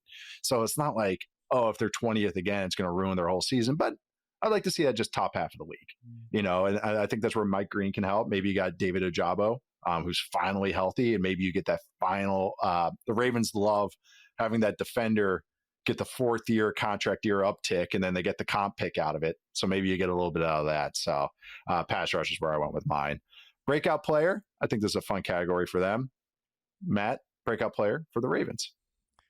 My big, football 301 brain was definitely going to come in here and talk about Nate Wiggins, who I do think is a breakout player. But since Charles broke the seal, let's just talk about Rashad Bateman, breakout player in 2025. Among wide receivers, like 64 wide receivers had 40-plus catches last year. Rashad Bateman led that whole group in percentage of catches that went for a first down or a touchdown. And was that explosive play boosted? Yes, 40% explosive play rate. That was 4th among this cohort, but that was all while taking just 7.7% of his snaps from the slot, which is easily dead last among this group. It's 7.7%. The only guy in single digits is Rashad Bateman. Then it's like Quentin Johnston, Romeo Doubs, Kayshon Boutte, like a bunch of sacrificial X receivers. If DeAndre Hopkins can just take some reps on the line of scrimmage outside when they go to 11 personnel, like Bateman's a guy that can play all 3 positions. I think his production can be much more stable. So yes, my official, I'm football 301. I know about football. That's Nate Wiggins, but my heart says breakout player Rashad Bateman, 2025. Let's go. My heart is there too. So I'm right there with you. Let's break out. Let's break it out. Come on, Rashad. You got it. You got this. Let's see if I stay healthy the whole year. No more foot issues. None of that stuff. Let's see it for a full year. I'm right there with you. Lamar's pinning that grenade and chucking it. Let's see it. Charles, what about you? Who's your breakout player for this year? I'm going to go with Nate Wiggins. I think he really takes a leap this year and ends up being one of the better cornerbacks in the league. I think that's really possible for him. He's kind of like defense Devontae Smith, where he's a thin, wiry guy. He's like 6'2". Because this was, I was terrified. He was like 173, I think, at the combine. But he still ran a 4.2, and he plays so much stronger than his listed weight. I mean, it's still a little tough at times, but he does not play like someone who's in that weight range. And like Devonta Smith, I think he's just kind of built different, for lack of a better phrasing. So I'm really excited to see how he turns out this year, because I think the upside's really, really sky high. It's just kind of a do-it-all cornerback for them. Yeah, no, that's a good one. Good player, but skinnier, but plays physical and can just roll. And no, I think we all like Nate Wiggins. So Matt wanted to shout him out, but he couldn't help himself. He had to listen to his heart. But no, that's a good one with Wiggins. He's a good player, man. I have a very football 301 answer for mine. Mine's Travis Jones, nose tackle for the Ravens. Just has turned into an excellent mauler in the middle. It's exactly what this defense needs. That wants to do a lot of gamey stuff and movement on the front end. You need a guy that can hold the fort, and he not only can hold the fort, he can really just move guys too and just shuffle them by and create plays. Never gonna be a high sack guy, but last year stuff rate among defensive tackles. This is from Next Gen Stats. A stuff is a tackle that went for 0 or negative yard gain. He was 4th in stuff rate among all defensive tackles. Grover Stewart for the Colts, who's phenomenal. Zach Allen, who just got paid a lot of money for the Broncos. Malcolm Roach, also for the Broncos. And then Travis Jones, ranking 4th right there. Only guys above 6%. And then tackle rate on run plays. How many run tackles did he get against run plays that he defended? He was 5th among defensive tackles. And that feels right. He feels not only just a solid starter, he's a good player, like an outright good player that might turn into more. He's another year 4 guy in this Ravens defense that always seems to get a boost in year 4. So Travis Jones out of UConn, football hotbed, Connecticut, United States. So yeah, that's where I'm going with him. Win total over and under for the Ravens. Matt, it's at 11.5. Are you over and under 11.5 wins for the Ravens?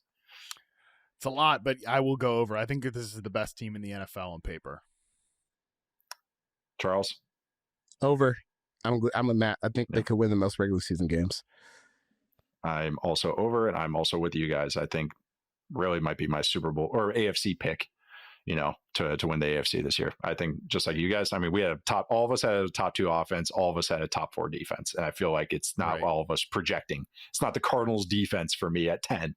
Like there's stuff, there's substance that you can hang your hat on with this team. So I think we're all on the same wavelength here. All right, last break.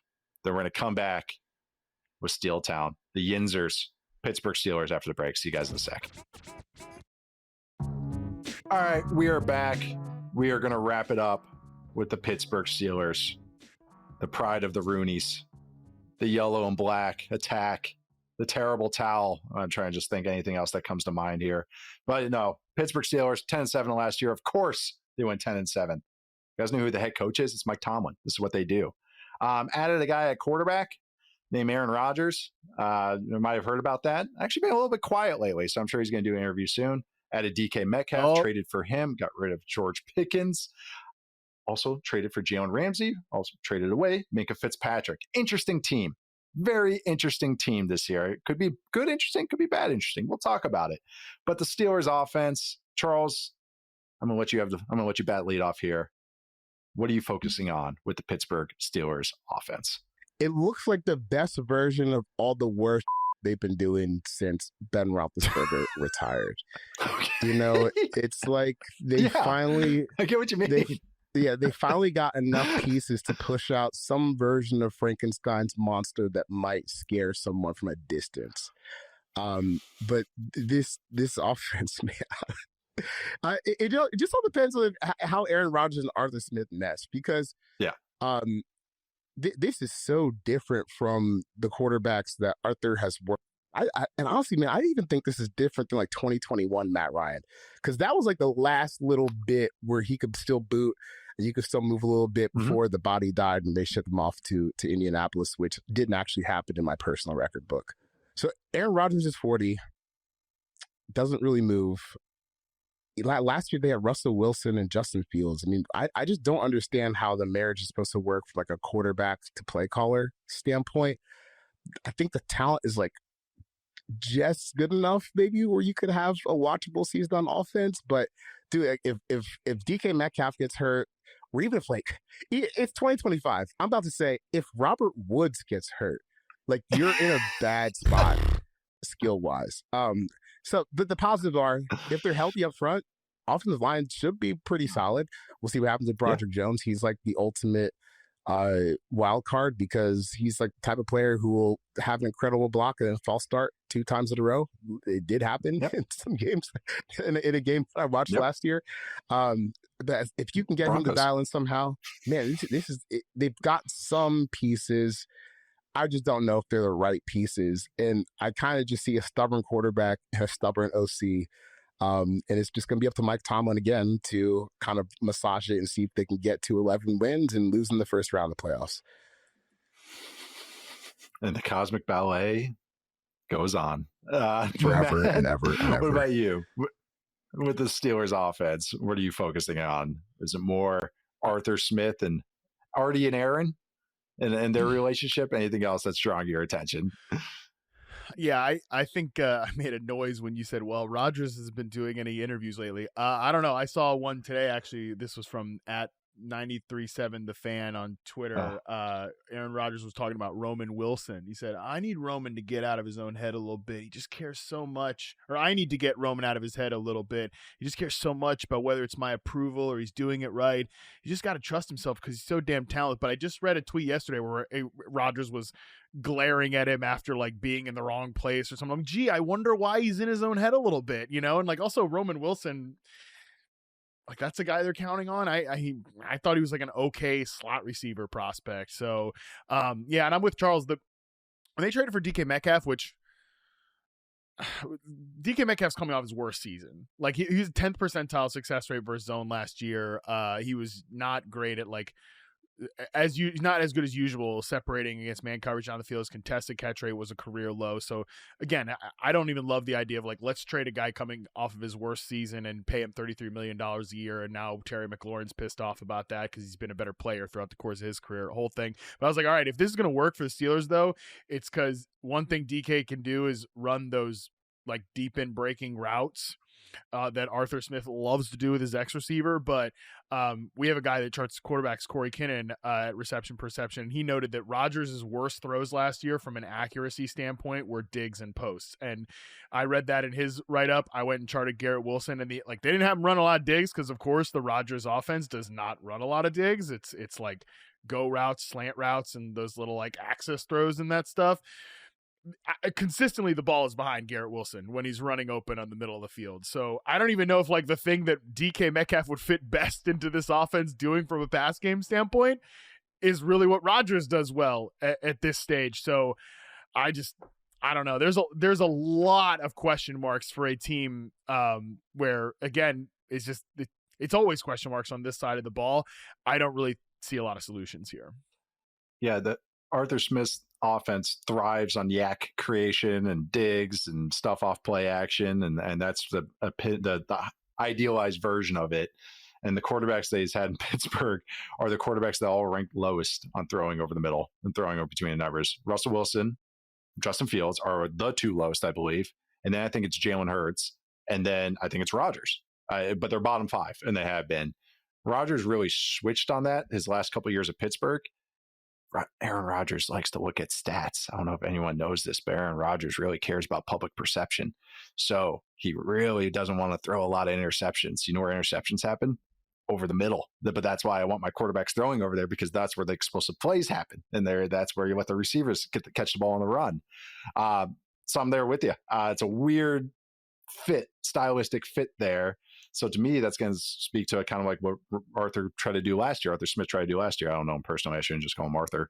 But as far as, all right, what's Russell Wilson good at? Go balls, throwing deep balls, let him go out there. Okay, so let's try and have stuff attack on the outside. Well, if George Pickens is out, we're completely screwed because we have nobody else that can win that way. All right, let's get Aaron Rodgers in here. What does he like to throw? Go balls, back shoulders, smokes. Okay. All right. So we're just doing the exact same thing. Maybe he's got a little bit more juice on the arm, but I don't know. Aaron Rodgers uses his athleticism more than I think he even realizes. And that's why his game has dropped off so much. It's not the arm.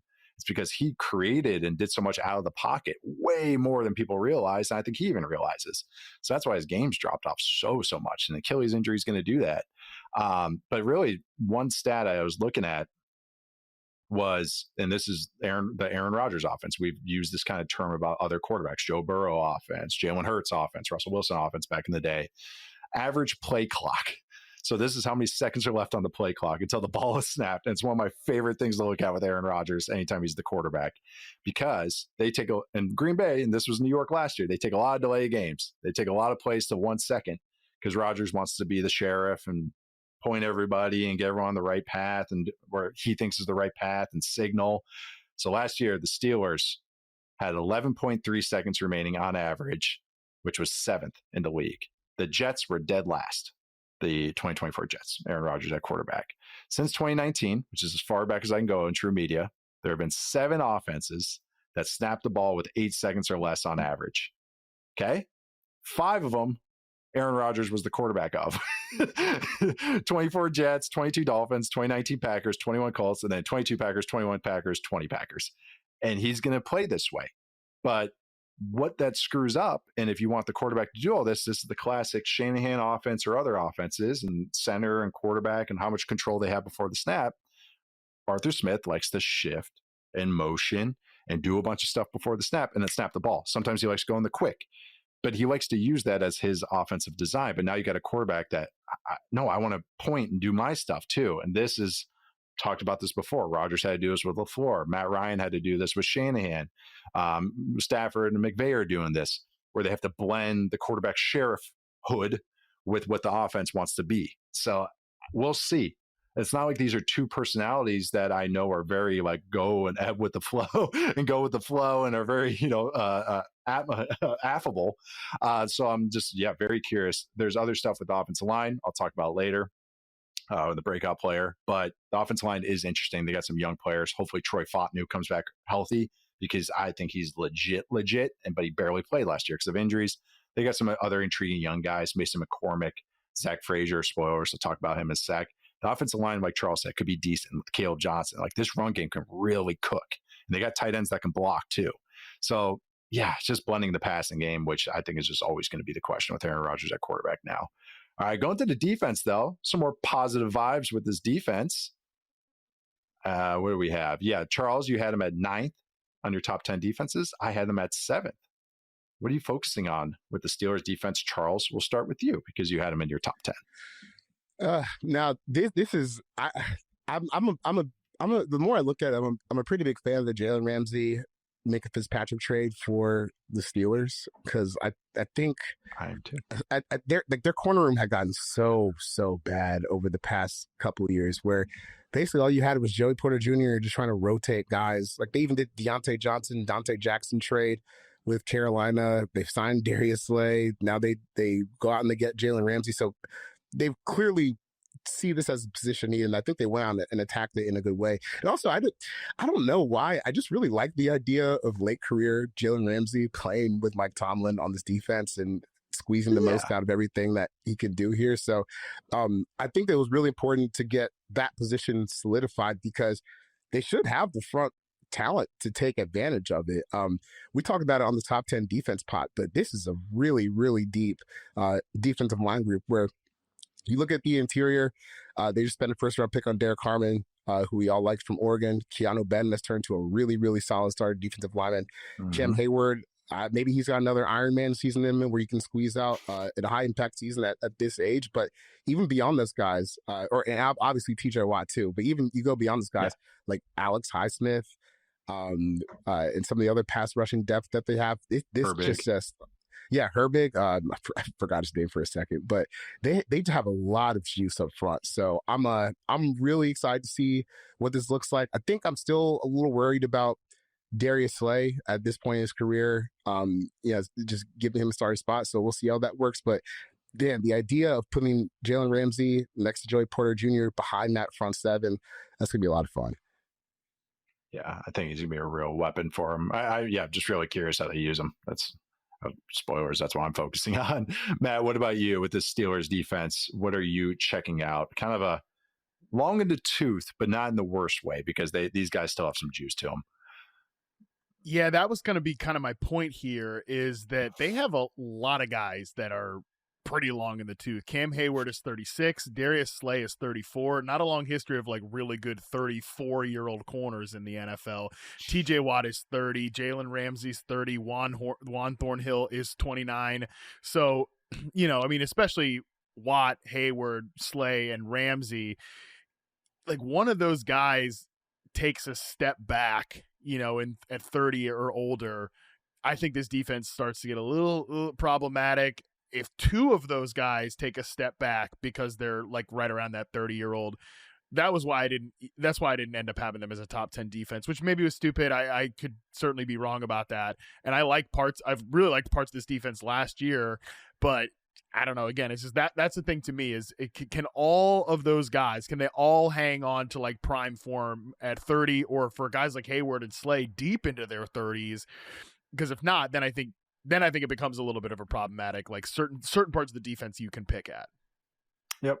That's kind of really, Jalen Ramsey is my first where my eyes are going to go. How they deploy him. because they've already done some safety snaps with him too, which I think is really interesting. He'll be a weapon in the slot for him. And then if Slay, bows out, they can put him outside if they want to. That's the appeal of Jalen Ramsey, even at 30 years old. Is he's so good. He's so big and fast and versatile. Yeah, the defensive line, they got juice. They're stout, but I'm with you a little bit there. It's like, okay, one guy drops off or 1.5. Highsmith is already battling another groin. Someone tweeted this, but he's battled a groin injury every single training camp since he's been a pro. It's like, let's get that figured out. Let's figure out that groin. Let's do some different trainings, different soft tissue training in the offseason. But no, they got some juice. Like, this defense could be even higher than we have them ranked if things go right. There's a path to it because they're big, strong, burly, but they have speed as well. And they have size. I mean, even if the middle linebackers are more run and hit guys, but they still have size at all their spots too. So could be a really good defense again, but it is just a veteran-laden unit. All right, let's get to the make or break section. Charles, what is the thing or player, the make or break factor for you for the Pittsburgh Steelers this season? It's Aaron Rodgers.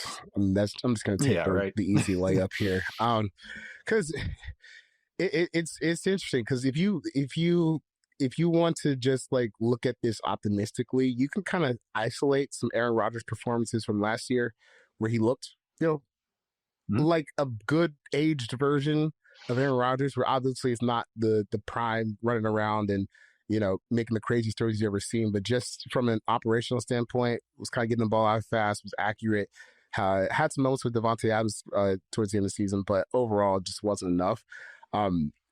That's if you can get that, like, maybe you can make the playoffs. I think you can get that version of Rodgers for 17 games, which didn't happen last year. But he's the key to all of this, because if he doesn't work, like we've already seen this every single year for the past few years. The one thing I guess that's kind of positive is like looking forward, it feels like this is kind of a breaking point. Like, okay, like if once Aaron moves on, what's next, man? Like you got to go get something a little bit more stable than just shuffling in like the worst backup quarterback. Oh, okay. Yeah, for the Pittsburgh Steelers. Yeah. Sure. The guy who's staying out wants to stay out of the limelight has picked the Jets and the Steelers as his two spots post Green Bay. Yeah. So just spotlight on him at all times. Netflix doc in the middle of that too. Almost tried to run for vice president. Never people forget these things. That's right. Yeah, that's right. That is a thing that happened. It happened. Yeah. That was. There's a world where Aaron Rodgers is the health secretary. There's a world. We're not living in that world, but we're about living in that world. Close enough. Yeah, we're about there. Yeah, we're in like on a moon on that world. Which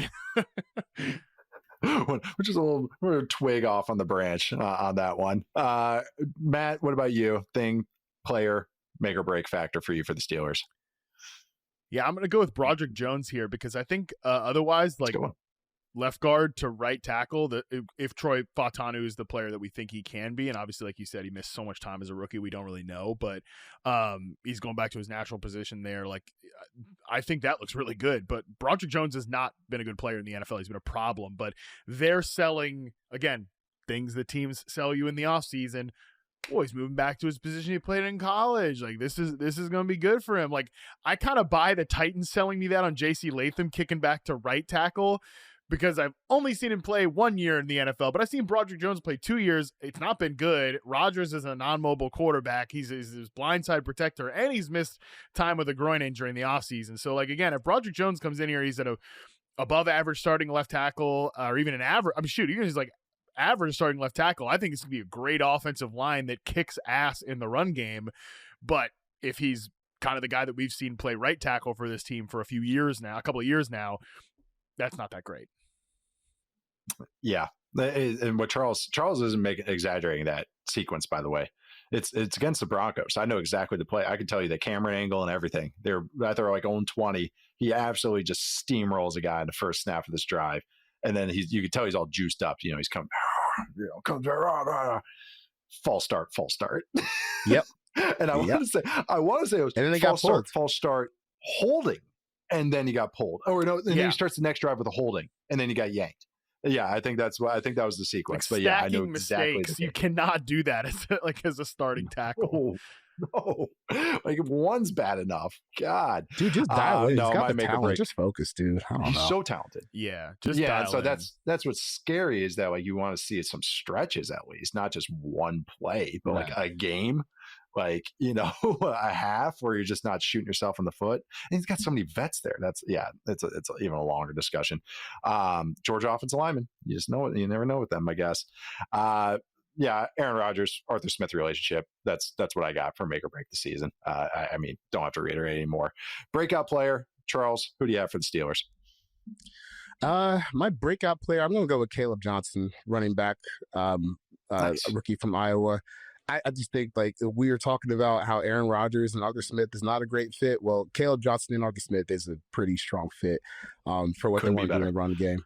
And I also love this pick because I was a little concerned when I think it was the right move to let Najee Harris go at that point, let him go on to a different team.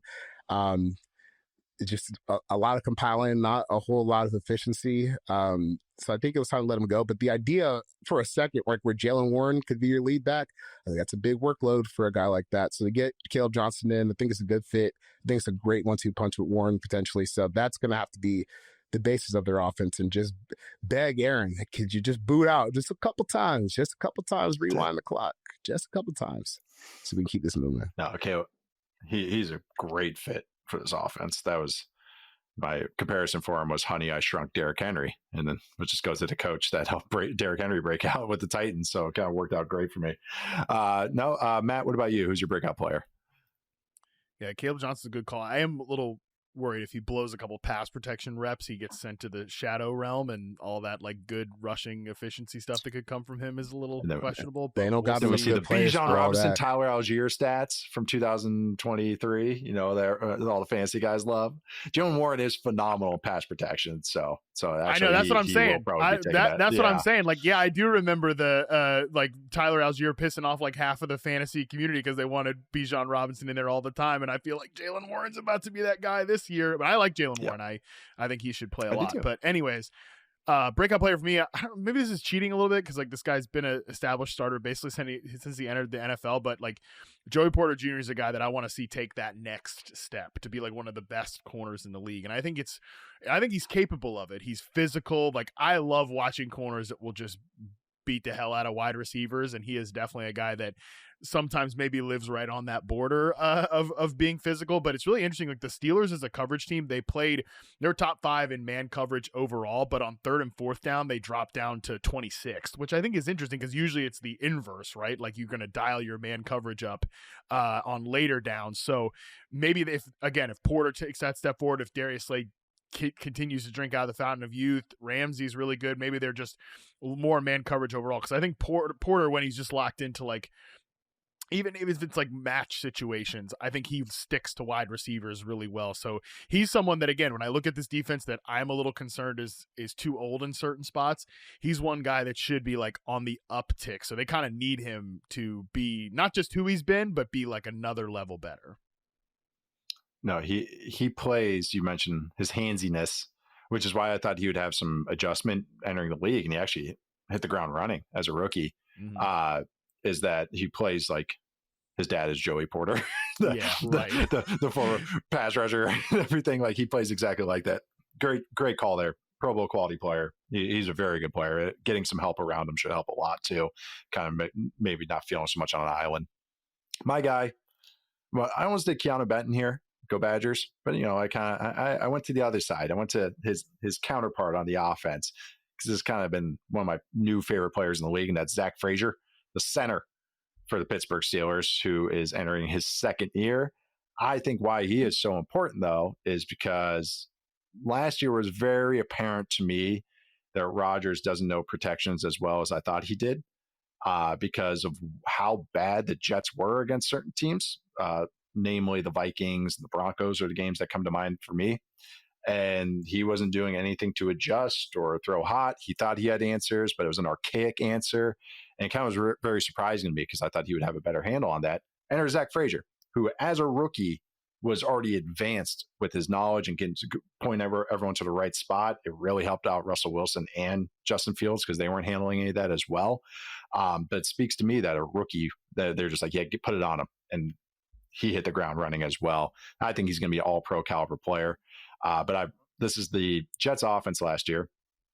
I'm sorry, Aaron Rodgers, I should say, against the blitz in 2024. He was 32nd among NFL quarterbacks against the blitz in yards per attempt, 31st in EPA per dropback, and 26th in success rate. Like, it was a real thing. You just blitz him, he had no answers, they had no answers, and he wasn't willing to find any answers. And there's Zach Frazier, who I think will help him find the answers. So that is my breakout player. I think he'll make the Pro Bowl this year. That's a bold prediction, I guess. The center Pro Bowl pick for the AFC. Woo! That's how we end this show on Football 301. Well, we'll do the over-under win total real quick. Charles, 8.5 wins for the Steelers, which feels like the Tomlin line. Where are you taking them? Over, under 8.5? Can I actually pick 8.5 wins? Because that feels like actually perfect. They can't win half a game. Yeah, I'll they go, tie. No, that even the count. tie doesn't count. I'm just saying, like you get, because I've covered a team like this before where the defense is good and the offense is just dragging, and it turns into some of those boring football you can watch when you get 17 games of it. So I think maybe one game, like maybe the first Ravens game this year, they just truce at like halftime and say, all right, you're walking out of here with 8.5 wins. I'm walking out here with 14.5. But I'll go over 9-8. No losing season for Tomlin. The offense is just good enough, and I think the defense has a strong year. Like that. Matt, how about you? Over, under 8.5? I'm out. I'm under. A defense has too many aging players. Don't love the Rodgers Arthur Smith mix. They don't have nearly enough juice on offense. So yeah, Tomlin can't save them on this one. I think they're under. Breaking the tie. I'll go over, but it's not. If there was 9.5, I would go under. I'm predicting exactly, throwing the dart exactly on a 9-8 season. Exact bet here. Is there a craps table bet I can make on that? There is. There's gambling sites I could do this on. All right. We're wrapping up the AFC North with our final prediction on who will win the division. I think kind of self-explanatory when you hear our win totals once. But Matt, who do you think is going to win the AFC North this year? That would be the Baltimore Ravens. I did say they were the best team in the NFL on paper. That would be kind of stupid if I picked the Bengals. And I said they might win the AFC. Charles, what about you? Baltimore Ravens. I'll complete it with the Baltimore Ravens. So we're 2 for 2 on an unanimous. NFC North, we have the Packers. AFC North, we all have the Ravens. Thank you all so much for joining us on this hour. 45 minute, over 100 minute. This is longer than any movie I want to watch. These are longer than Pixar movies, but it's great. We're closing it out today with the North. We're moving on to the NFC South and AFC South next week. We're going to the South where, we're like Canadian geese. Stay away. Oh, yes. Yeah, we get to start the week with the Falcons. They're first too, aren't they? Atlanta? This is great. Oh. Yes. Didn't even think about that. You're going to have to block off 3 hours for that show. No, there's not enough to say. There's just not enough to say. So much to say. Not about their preseason game because Penix isn't playing. So, but Jalen Walker is playing with a bad hammy. How many fights does James Pierce get into? We'll find out. One a day. On Monday. Yeah. One a day, it seems like. Even Raheem was like, enough. They're like, yeah, we love this edge that they brought to the Falcons. And then yesterday it was like Raheem Morris brought Pierce to the side and had to talk to him. It's like, so they're probably exhausted and wasting practice time.